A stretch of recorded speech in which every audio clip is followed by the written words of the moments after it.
हम 4.1 का question number 2 का फर्स्ट वाला क्वेश्चन देख रहे हैं। 4.1 के क्वेश्चन नंबर 2 में 4 पार्ट है, ठीक है। कितने 4 क्वेश्चन है, हम चारों को एक एक करके देखेंगे। ठीक, क्वेश्चन में कहा गया है कि निम्न स्थितियों को द्विघात समीकरण के रूप में निरूपित कीजिए। क्या कहा गया है कि कुछ स्थितियां दी गई हैं, हमें पता है कि 4 अलग अलग क्वेश्चन की 4 स्थितियां दी गई हैं, चारों को हमें द्विघात समीकरण के रूप में निरूपित करना है। ठीक है, क्वेश्चन समझ में, ये बात समझ में आ गई है कि क्वेश्चन क्या कह रहा है। अब क्वेश्चन के अंदर जो क्वेश्चन है, मतलब जो 4 पार्ट हैं इसके अलग अलग, हम उनकी बात कर रहे हैं। तो फर्स्ट वाला क्वेश्चन कह रहा है एक आयताकार भूखंड का क्षेत्रफल 528 वर्ग मीटर है। कितना है? एक आयताकार भूखंड है, ठीक है। कैसा? आयताकार। तो पता है आयत कैसा होता है, जिसके आमने सामने की भुजाएं क्या होती हैं? बराबर हो। तो हमने मान लिया कि एक आयताकार भूखंड है, ठीक। इसका क्षेत्रफल 528 वर्ग मीटर है। तो इसका जो कुल क्षेत्रफल है वो कितना है? 528 वर्ग मीटर है, ठीक है। क्षेत्रफल की लंबाई चौड़ाई के दुगने से 1 अधिक है। कितनी है? क्षेत्रफल की जो लंबाई है, ये लंबाई दिखाई दे रही है, ठीक है, ये चौड़ाई से के दुगने से 1 अधिक है, ठीक है। तो हम एक काम करते हैं, थोड़ा सा और बड़ा कर लेते हैं। ये लो, ये दुगने से 1 अधिक हो गया, ठीक है। तो हमें लेकिन ये नहीं पता कि ये कितनी है। जब चौड़ाई पता नहीं है तो हम लंबाई पता नहीं कर पाएंगे। तो हमने माना कि इसकी चौड़ाई जो है वो कितनी है? x मीटर है। कितनी है? x मीटर है। तो इसकी लंबाई कितनी हो जाएगी? दुगने मतलब 2x से 1 अधिक मतलब 1, तो 2x प्लस 1 मीटर हो जाएगी, ठीक है। ये बात हमें समझ में आ गई, ठीक। हमें क्वेश्चन का सिर्फ क्या बनाना है? समीकरण बनाना है। इसमें लिखा है हमें भूखंड की लंबाई और चौड़ाई ज्ञात करनी है, ठीक। ये इतना हमें सॉल्व नहीं करना, हमें सिर्फ क्या करके देना है? इन्हें द्विघात समीकरण बना के देना है, ठीक है। तो हमें समझ में आ गया कि हमें क्या करना है? हल, ठीक है। तो हमने क्या किया? सबसे पहले माना कि आयताकार भूखंड की चौड़ाई बराबर 1 मीटर, ठीक है। इसलिए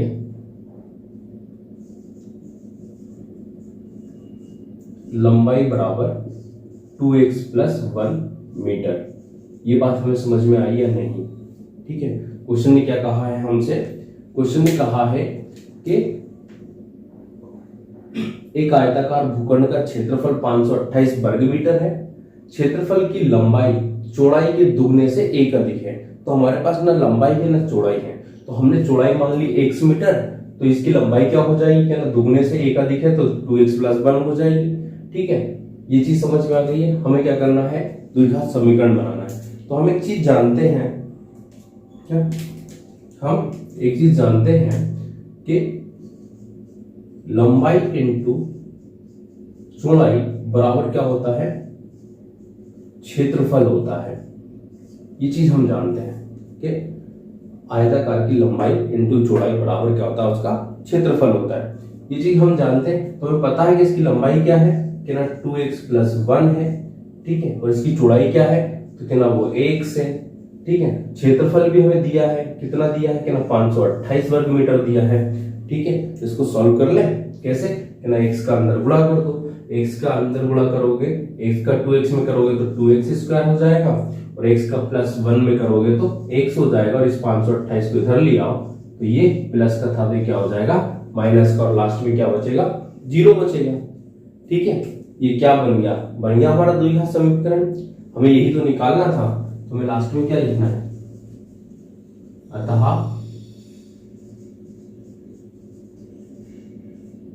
उपरोक्त समीकरण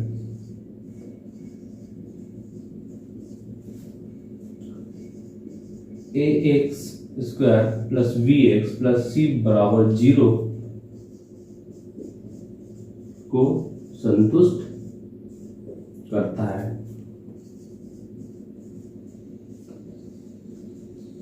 बस, ठीक है, ये हमारा उत्तर हो गया, ठीक। अब हम इसका दूसरा वाला क्वेश्चन देख रहे हैं, ठीक है। दूसरा वाले क्वेश्चन में कहा गया है कि दो क्रमागत धनात्मक पूर्णांकों का गुणनफल 306 है, ठीक है, हमें पूर्णांकों को ज्ञात करना है। तो हमें पूर्णांक ज्ञात नहीं करना, हमें सिर्फ क्या करना है, द्विघात समीकरण बनाकर देना है। ठीक है, तो क्या कहा गया, दो क्रमागत धनात्मक पूर्णांक। तो हम सब जानते हैं कि जैसे जो पूर्णांक है 1 से 2 3 ये कहां तक, अनंत तक, ये सब धनात्मक पूर्णांक है। और क्रमागत का मतलब ये है कि इसके बाद ये आया, इसके बाद ये आया। ठीक है, तो ये दोनों क्या हो गए, क्रमागत हो गए, ये दोनों क्या हो गए, क्रमागत हो गए। तो हमें ऐसे ही क्या करना है, दो क्रमागत पूर्णांक लेने हैं। ठीक है, उन ऐसे पूर्णांक लेने हैं जिनका गुणनफल क्या होगा, 306। वो हमें ज्ञात करना है वो पूर्णांक क्या है। तो हमें नहीं पता वो पूर्णांक क्या है, तो हमने क्या किया, सबसे पहले हल लिखो, ठीक, और हमने पूर्णांक मान लिए। क्या माना कि प्रथम पूर्णांक, ठीक है, क्या प्रथम पूर्णांक बराबर x।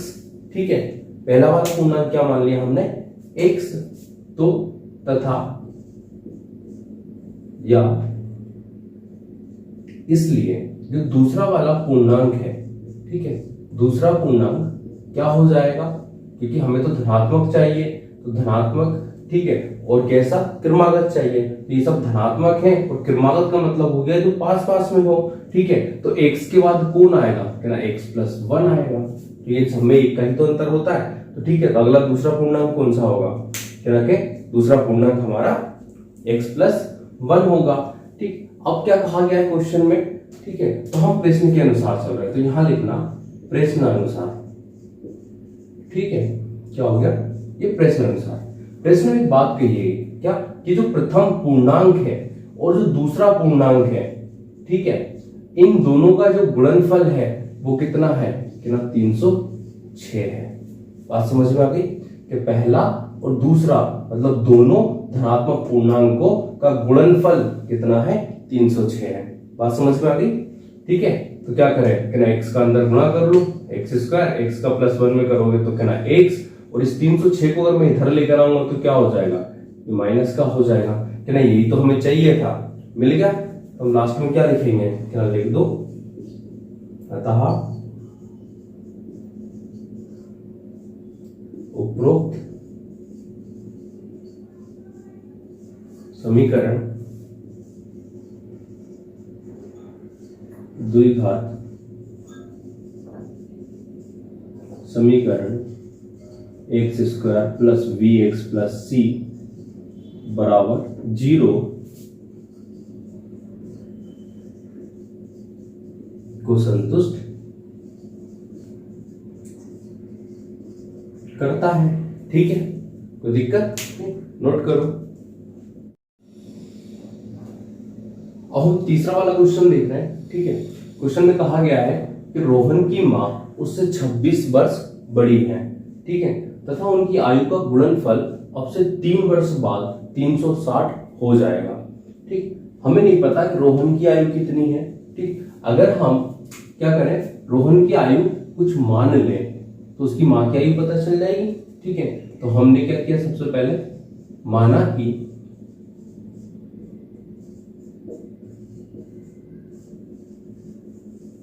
रोहन की आयु बराबर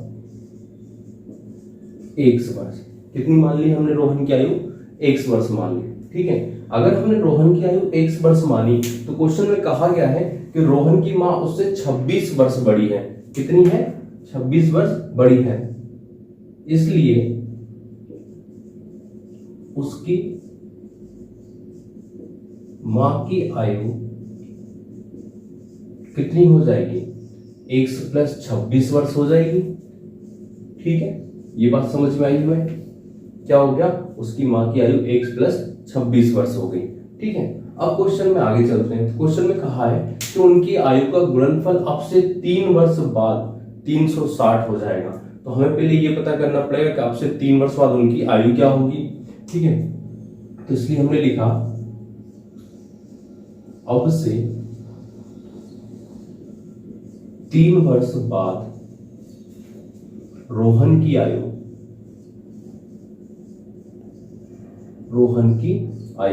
कितनी हो जाएगी, अभी x वर्ष है तो 3 वर्ष बाद कितनी हो जाएगी, x + 3 वर्ष हो जाएगी। ठीक है, ठीक, तथा उसकी मां की आयु, उसकी मां की आयु कितनी हो जाएगी? अभी x प्लस 26 वर्ष है तो 3 वर्ष और बढ़ जाएगी, तो कितनी हो जाएगी? ठीक है, तो बताओ x प्लस 26 और 3 कितना हो गया? कितना? 29 हो गया। तो कितनी हो जाएगी? x प्लस 29 वर्ष हो जाएगी। ठीक है, 3 वर्ष बाद रोहन की आयु कितनी हो जाएगी? x प्लस 3 वर्ष, और उसकी मां की क्या हो जाएगी? x प्लस 29 वर्ष। ठीक है, ठीक, इसलिए अब हम चल रहे हैं क्या? प्रश्न अनुसार। प्रश्न में क्या कहा गया है? उसमें कहा गया है कि उनकी 3 वर्ष बाद की जो आयु है रोहन और उसकी मां की, ठीक है, रोहन की कितनी आयु है? कि ना x प्लस 3 वर्ष है, और उसकी मां की कितनी है? कि ना x प्लस 29 वर्ष है, और इन दोनों का गुणनफल उसने कितना बताया है हमें? कि ना इन दोनों का गुणनफल उसने 360 बताया।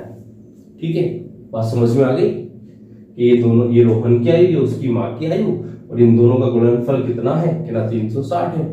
ठीक, क्या करना है? सॉल्व करो। कि ना x का x में गुणा करेंगे तो x स्क्वायर हो जाएगा, x का 29 में करूंगा तो कितना? 29x हो जाएगा, 3 का x में करूंगा तो 3x हो जाएगा, और 3 का 29 में करूंगा तो 87 हो जाएगा। ठीक है, कोई दिक्कत? इस 360 को मैं इधर ला रहा हूं तो ये माइनस का हो जाएगा, प्लस का है तो। ठीक है, कोई दिक्कत नहीं? कि ना ये x स्क्वायर ऐसा ही रह जाएगा, ये 29x और 3x दोनों जुड़ जाएंगे तो कितना हो जाएगा? कि ना 32x, और इसको हम माइनस करेंगे तो कितना आएगा? बताओ, माइनस वाला बड़ा है तो बड़ा रहेगा, और ये क्या हो जाएगा? 283। ठीक है, कोई दिक्कत नहीं हो तो बताओ। नहीं ना? अच्छा, तो कितना हो जाएगा? 273। ठीक है, 10 में से 7 गया, 3 बचा। ठीक, 15 में 60 गया, 7 बचा। ठीक है, कितना बचा? 273। तो ये मिल गया हमें समीकरण, द्विघात समीकरण। तो लास्ट में हम क्या लिख देंगे? वही जो अभी तक लिखा है, अतः उपरोक्त समीकरण ax square plus bx plus c बराबर 0 को संतुष्ट करता है। ठीक है, ये हो गया हमारा तीसरा वाला क्वेश्चन कंप्लीट। ठीक, अब हम फोर्थ वाला देखेंगे। हम अब चौथा वाला क्वेश्चन देख रहे हैं। ठीक है, क्वेश्चन में कहा गया है एक रेलगाड़ी 480 किलोमीटर की दूरी समान चाल से तय करती है। ठीक है, यदि इसकी चाल 8 किलोमीटर पर घंटे कम होती तो वह उसी दूरी को तय करने में 3 घंटे अधिक लेती। ठीक, तो हमें क्वेश्चन में क्या कहा गया कि कोई रेलगाड़ी है जो एक समान चाल से क्या कर रही है? 480 किलोमीटर की दूरी तय कर रही है। ठीक है, यदि इसकी चाल हम 8 किलोमीटर कम कर दें तो जो इतनी 480 किलोमीटर की दूरी है उसे तय करने में 3 घंटे अधिक लेगी। ठीक, तो हमें नहीं पता कि उसकी समान चाल क्या है। हम सबसे पहले क्या कर लें? इसकी समान चाल मान लें। ठीक है, तो हमने माना कि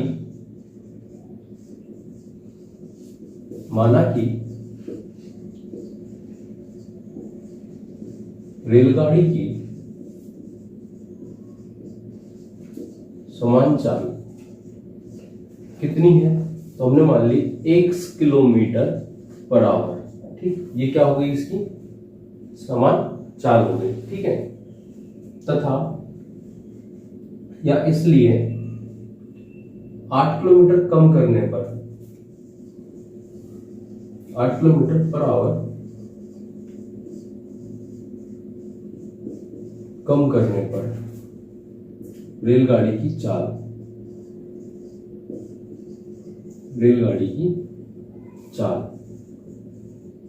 कितनी हो जाएगी? तो इसकी चाल हो जाएगी x माइनस 8। ठीक है, किलोमीटर प्रति घंटा। ये बात समझ में आ गई कि क्वेश्चन में कहा गया है कि इसकी चाल को यदि हम 8 किलोमीटर पर घंटे कम कर दें तो ये उसी दूरी को तय करने में कितना समय लेगी? 3 घंटे अधिक लेगी। तो ये तो हमने मान लिया। ठीक, अब दूसरी चीज क्या हमने दिया है? क्या दिया है? क्या? इसकी दूरी, इसकी रेलगाड़ी की रेलगाड़ी की दूरी कितनी दी है? हमें दी है 480 किलोमीटर। ठीक, कितनी दी है? 480 किलोमीटर। तथा हमने साथ में एक चीज और मानी, क्या माना कि इसके द्वारा समान चाल से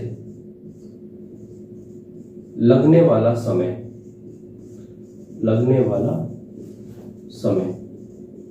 वो कितना माना हमने? कि ना हमने वो माना टी घंटे, मतलब टी आवर। ठीक है, कितने लगे? टी घंटे लगे। इसलिए 8 किलोमीटर पर घंटा जब इसकी स्पीड क्या हो जाएगी? कम हो जाएगी, तो इसको कम करने पर लगने वाला समय क्या होगा? लगने वाला समय क्या होगा? तो क्या ना वो 3 घंटे अधिक होगा, तो क्या हो जाएगा? t प्लस h घंटे होगा। ये चीज हमें समझ में आ गई है। ठीक है, अब हम जानते हैं, क्या जानते हैं? हम जानते हैं कि क्या जानते हैं? कि चाल बराबर दूरी बटे समय, ये चीज हम जानते हैं। ठीक है, क्या जानते हैं? चाल बराबर दूरी बटे समय। तो पहली कंडीशन में जब ट्रेन चलती है तो उसकी चाल 1 किलोमीटर पर घंटे है, दूरी समान है वही 480 किलोमीटर, और समय उसका क्या लगा? कि ना टी टाइम लगा उसको, यही लगा। ठीक, अब दूसरी कंडीशन में वो जब चलती है आगे, कब? जब उसकी स्पीड हम 8 किलोमीटर पर घंटे रखते हैं, तो क्या होता है कि ना वही टाइम 480 किलोमीटर की दूरी को तय करने में उसे t प्लस 3 घंटे लगते हैं। बात समझ में आ गई? ठीक है या नहीं? आ गई? ओके। अब क्या करें? हम इसमें से कहीं से भी एक चीज का मान निकाल लें। हमें क्या निकाल के देना है? कि ना हमें समीकरण बनाना है, तो किसी एक का मान निकालना पड़ेगा। तो हम t का मान निकाल लें यहां से। ठीक है, तो इसलिए t का मान क्या हो जाएगा? 480 बटे x। ठीक है, ये निकल गया t का मान। t का मान यहां से उठाकर हम कहां रख देंगे? इसमें रख देंगे। ठीक है, तो मैं इसको थोड़ा सा ऊपर से साफ कर लूं। ओके,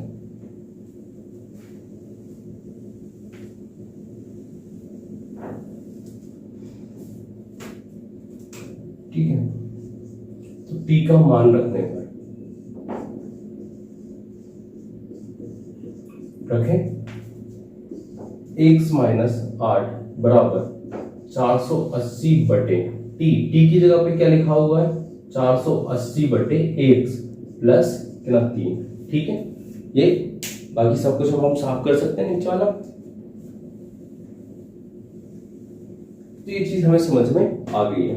अगर मैं इन सबको उठाकर इस साइड ले आऊं तो ये किस में आ जाएगा? गुणा में आ जाएगा। तो ये x माइनस 8 एक ब्रैकेट के अंदर, और ये वाला 480 बटे x। मैं इसका साथ में एलसीएम ले रहा हूं, ले लू। ठीक है, तो इन दोनों का एलसीएम क्या आएगा? x आएगा। x का भाग 1 से करूंगा तो एक बार जाएगा, और 1 का गुणा 480 में करूंगा तो 480 रहेगा। 1 का गुणा x में करूंगा तो 1 से 1 को, अगर 1 से मैं x को भाग दूंगा तो ये x ही रहेगा, और x का गुणा मैं 3 में करूंगा तो ये 3x हो जाएगा। ठीक है, और बराबर में क्या बचा? यहाँ पर 480 बचा। ठीक है, कोई दिक्कत नहीं? तो कोई दिक्कत नहीं, तो आगे चलते हैं। अभी क्या करें कि ना, अब इन दोनों का गुणा अंदर करना है, कर ले। ठीक है, तो कैसे करेंगे कि ना, सबसे पहले तो ये जो x है ये सबके बटे में आएगा, कि ना जाने तो इसका क्या कि ना, इस x का गुणा 480 में करूंगा तो 480 x हो जाएगा। ठीक है, इस x का गुणा 3x में करूंगा तो 3x स्क्वायर हो जाएगा। माइनस 8 का गुणा जब मैं इसमें करूंगा तो ये कितना हो जाएगा? 8 का गुणा 0 में तो 0, 8 का गुणा 8 में तो 64 का 4 हासिल आई 6, 8 का गुणा 4 में तो 32, और हासिल का 6 कितना हो गया? 38। ठीक है, 8 का गुणा माइनस का मैं किस में करूंगा? प्लस 3x में, तो कितना हो जाएगा? 24x। ये बात समझ में आ गई हमें? ठीक है। इस x का गुणा मैं 480 में कर रहा हूं, कर सकता हूं, तो ये 480 x हो जाएगा और इसको मैं सिस्टमेटिक जमा रहा हूं, जमा लूं तो ये क्या हो जाएगा 3x स्क्वायर प्लस 480x, ठीक है, माइनस 3840 माइनस 24x, और इस x का गुणा 480 में करूंगा तो 480x हो जाएगा, और इसे मैं बराबर के इधर लेके आऊंगा तो ये कैसा हो जाएगा माइनस का 480x हो जाएगा, बराबर में क्या बचेगा 0 बचेगा। ये 480x प्लस का है और ये माइनस का, तो कैंसिल हो जाएगा एक दूसरे से, हो गया, ठीक है। अब लास्ट में क्या करना, ये 3x स्क्वायर, इसके पीछे में ये माइनस x वाला मान ले लो, तो माइनस 24x माइनस 3840 बराबर 0 दिखाई दे गया। हमें ऐसा लग रहा है कि ये क्या है, एक द्विघात समीकरण है, तो हमें द्विघात समीकरण मिल गया, ठीक है। तो हम लास्ट में क्या लिख देंगे, अतः उपरोक्त समीकरण ax square plus bx plus c बराबर 0 को संतुष्ट